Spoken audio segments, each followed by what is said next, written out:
రామాయ రామభద్రాయ రామచంద్రాయ వేధసే రఘునాథాయ నాథాయ సీతాయా పతయే నమః అని ఈ లోకానికి సత్యం వద అనే వేద ధర్మాన్ని ప్రబోధించడానికి మహర్షి వాల్మీకి అనుగ్రహించిన శ్రీమద్ రామాయణంలో ప్రాణభూతము జీవధాతువు నిక్షిప్తమైన సుందరకాండను మనం వినబోతున్నాం. రామ కథ అంతా ఒక ఎత్తు, అందులో సుందరకాండ శిఖరాయమానమైనది. ఆ సుందరకాండ కథానాయకుడైన హనుమంతుని విశ్వరూప సౌందర్యాన్ని దర్శించాలనే ఉత్కంఠతో ఉన్న శ్రోతలందరికీ అభివాదాలర్పిస్తూ, ఈ హనుమంతుడు అంటే మనం అందరం ఎరిగినటువంటి హనుమంతుడు ఎత్ర ఎత్ర రఘునాథ కీర్తనం తత్ర తత్ర కృతమస్తకాంజలిం బాష్పవారి పరిపూర్ణలోచనం మారుతిన్నమత రాక్షసాంతకం. ఎక్కడ రామనామ సంకీర్తనం సాగుతూ ఉంటుందో అక్కడ ఆనంద బాష్పాలతో తాండవించే హనుమంతుడు మనందరికీ పరిచితుడు. కాని రామాయణంలో ఉన్న హనుమంతుల వారు అలా తారకనామ పఠనంతో ఆనంద బాష్పాలు విడిచే స్వామి కాదు. అంజనానందనం, వీరం, జానకీ శోకనాశనం, కపీశం, అక్షహంతారం వందే లంకాభయంకరం. అంజనానందనుడు మహావీరుడు, ధీరుడు, ధీమంతుడు, లంకకంతకు సింహస్వప్నమైన వాడు రామాయణంలో ఉండే హనుమంతుల వారు. అలా ఎలా అయ్యాడో దానిని తిలకించాలి, ఆలకించాలి అని అంటే మనకు సుందరకాండే శరణ్యం. సీతాదేవిని అపహరించి వెళ్ళాడు రావణుడు. సీతాన్వేషణకు కపిసైన్యం అన్ని దిక్కులకు వెళ్ళింది. 3 దిశలకు వెళ్లిన వారు తెల్లమొహాలతో వచ్చి సుగ్రీవుని సన్నిధానంలో తలలు వాల్చి కూర్చున్నారు. దక్షిణ దిశగా వచ్చిన వానర యోధులందరూ సముద్ర తీరాన విడిది చేశారు.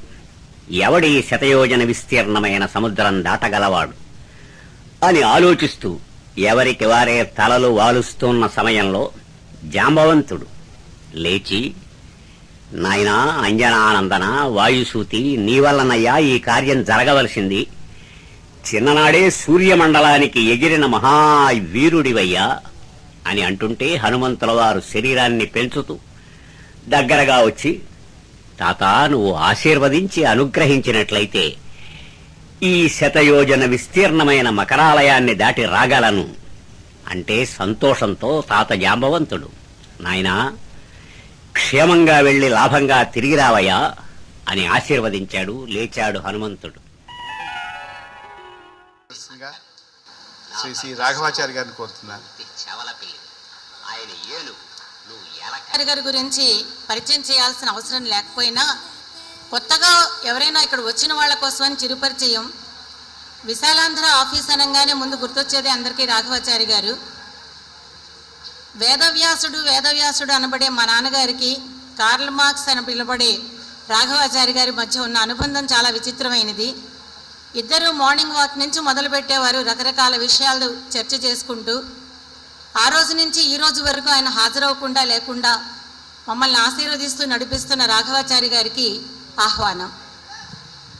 పివివిఎస్ మూర్తి గారు, మా అందరికీ తెలుసున్న పంతం మూర్తి గారు వేదిక మీద ఆహ్వానిస్తున్నాం. చమత్కారం, ఆయనతో మాట్లాడితే తెలుస్తుంది ఎంత చమత్కారంగా మాట్లాడతారు అన్నది.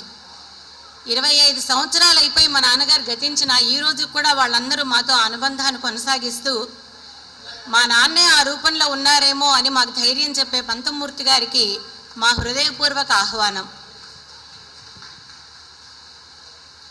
ప్రముఖ సాహితీవేత్త జంధ్యాల మహతీ శంకర్ గారిని ఆహ్వానిస్తున్నాం. తన మృదు మధురమైన గాత్రంతో వినిపించిన శ్రీ మహతీ శంకర్ గారికి మా ఉషశ్రీ మిషన్ తరఫున సాదర ఆహ్వానం పలుకుతున్నాం. ఆకాశవాణి అనగానే సరస్సు వినోదిని కార్యక్రమం మీరు వినే ఉంటారు. అందులో ప్రముఖులైన శ్రీ పెంగళ వెంకటకృష్ణారావు గారిని వేదిక మీదకి ఆహ్వానిస్తున్నాను. ఎవరెవరు ఎలా చమత్కారంగా పూరించారో మేము విందామని మేము కూర్చునేవాళ్ళం. ఆయన చక్కని గొంతుకుతోటి ఆయన లెక్చరర్గా పనిచేశారు శాతవాహన కళాశాలలో. ఈ సమస్య పూరణాలు ఇచ్చి ప్రజలందరికీ మంచి ఆలోచన రేకెత్తించిన శ్రీ పెంగళి కృష్ణారావు గారికి హృదయపూర్వక ఆహ్వానాన్ని పలుకుతున్నాం. ఓం శ్రీ గురుభ్యో నమః. ఈ మాట అన్నతే ఉషశ్రీ గారి తర్వాత అంత ప్రఖ్యాతి చెందింది ఆ కంఠం ఏబి ఆనంద్ గారు వేదిక మీద ఆహ్వానిస్తారు. కలిగించే శ్రీ ఏబి ఆనంద్ గారికి సాదర ఆహ్వానం. ఎక్కడిది ఇంత హాయ్. బహుశా ఇది చాలామంది వినుండొచ్చు. చాలా మంచి ఆడియో అది. లలిత గీతాలు తోటి చాలా మంచి హిట్ ఇచ్చారు. ఎస్పి బాలసుబ్రహ్మణ్యం గారు దాన్ని పాడారు. దాని రచయిత సంగీతకారుడు కలగా కృష్ణమోహన్ గారిని వేదిక మీదకి ఆహ్వానిస్తున్నారు. విశ్వనాథం గారికి మంచి శిష్యుడిగా ఉంటూ మాకు ఇంట్లో మా నాన్నగారితో పాటు నాన్నగారు అని పిలిచేవారు. ఒక అబ్బాయిలాగా ఉంటూ మాకు ఇప్పటికీ అన్నిటికీ మంచి సలహాలు ఇచ్చే శ్రీ కృష్ణమోహన్ గారికి మనస్ఫూర్తిగా ఆహ్వానాన్ని పలుకుతున్నాం. కానీ నాటకాల్లో వెంకటేశం అనే పాత్రతో ప్రముఖంగా అందరి నోళ్ళలో నాయన పి పాండురంగారావు గారిని వేదిక మీద రమ్మనిగా కోరుతున్నాను. పాండురంగ ఆప్యాయత కొద్దీ వాళ్ళు ఇప్పటికీ ఆయన ఓపికగా లేకపోయినా సరే నేను వస్తాను, నేను రాకపోతే ఎలాగా, ఇది నాన్న ప్రోగ్రాం అంటే ఇది మా చేసిన పాండురంగారావు రాయ్ గారికి మరోసారి ఆహ్వానం తెలుపుతున్నాం.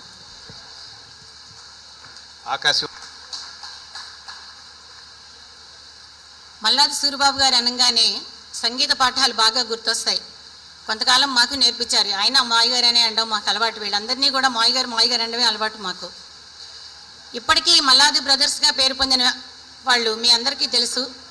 ప్రస్తుతం వాళ్ళు చక్కటి పాఠాలు మనకు అందిస్తున్నారు. ఇటు సంగీతం అటు సాహిత్యం రెండూ కూడా మనకి సభలో కనిపిస్తున్నాయి. ఇటంతా సంగీతం ఉంది, అటంతా సాహిత్యం ఉంది. రెండింటినీ మేళవించి అంటే మా నాన్నగారికి విభిన్న వ్యక్తులు వాళ్ళిద్దరు ఎంత సన్నిహితులో తెలుస్తుంది. అటువంటి సూరిబాబు గారికి మా ఆహ్వానాన్ని పలుకుతున్నాం అంటూ ఉంటారు. ఇప్పటికీ ఇంకా స్త్రీల డాన్సులు ఇస్తున్నారా, పాటలు పాడుతున్నారా, లేకపోతే ఇందులో ఉన్నారా అందులో ఉన్నారా అంటూ ఉంటారు. అటువంటిది ఆ రోజుల్లోనే క్లోజ్ ప్రయాగ నరసింహశాస్త్రి గారు మా ఇంటి ఆడబుడుచుగా ఉంటూ ఇవాళ మేము పిలవంగానే విచ్చేసిన వేదవతి గారికి మరోసారి మా ఆహ్వానాన్ని తెలుపుతున్నాం. ఉషశ్రీ విజయం పేరు మీద ఏర్పాటు చేసిన ఈ మొత్తం కార్యక్రమానికి సంచాలకత్వం నిర్వహించాల్సింది పాలపత్తి శ్యామలానంద ప్రసాద్ గారు.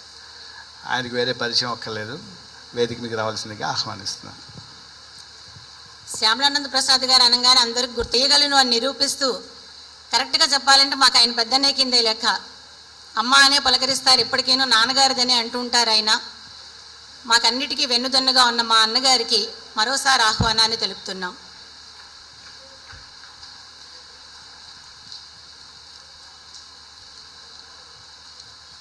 ఇప్పుడు వేదిక మీద ఉన్న వాళ్ళల్లో ఆకాశవాణితో పరిచయం ఉన్నవాళ్ళే ఎక్కువ.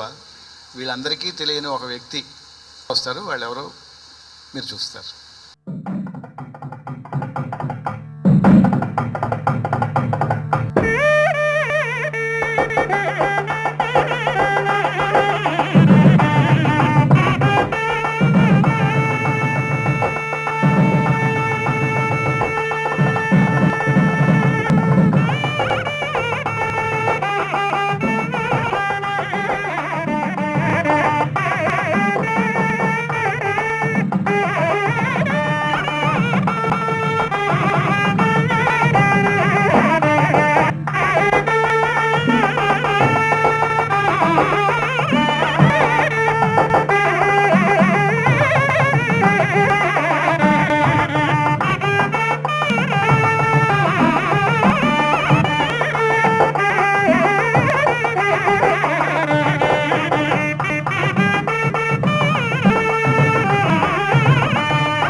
श्वेतपद्मासना सा मां पातु सरस्वती भगवती निःशेषजाड्यापः शुक्लां ब्रह्मविचारसारपरमाम् आद्यां जगद्व्यापिनीं वीणापुस्तकधारिणीमभयदां जाड्यान्धकारापः हस्ते स्फाटिकमालिकां विदधति। ఈ సాయంత్రం ఉషశ్రీ గారి 25వ వర్ధంతి సందర్భంగా మనందరం కలిశాం. వాస్తవానికి ఉషశ్రీ గారిని తలుచుకున్నప్పుడల్లా వారు ఇంకా జీవించే ఉన్నారు, మనతో ఎప్పటిలాగే ఆత్మీయంగా సౌహృదయంగా ఇష్టపూర్వకంగా మాట్లాడుతున్నారు అనిపిస్తుంది. ఉషశ్రీ గారి వక్తృత్వాన్ని గురించి కానీ వారి పాండిత్యాన్ని గురించి కానీ చెప్పడానికి చాలామంది పెద్దలు ఇక్కడ ఉన్నారు. ఎందుకంటే ఆయనతో నా పరిచయం నేను జర్నలిజానికి వచ్చినప్పుడు ఆయన ఆకాశవాణిలో చేరారు హైదరాబాద్లో. బహుశా నాకు బాగా గుర్తు, లాల్ బహదూర్ శాస్త్రి 1965 యుద్ధం తర్వాత హైదరాబాద్ వచ్చినప్పుడు దాన్ని అప్పుడు ఫతే మైదాన్ అనేవాళ్ళు.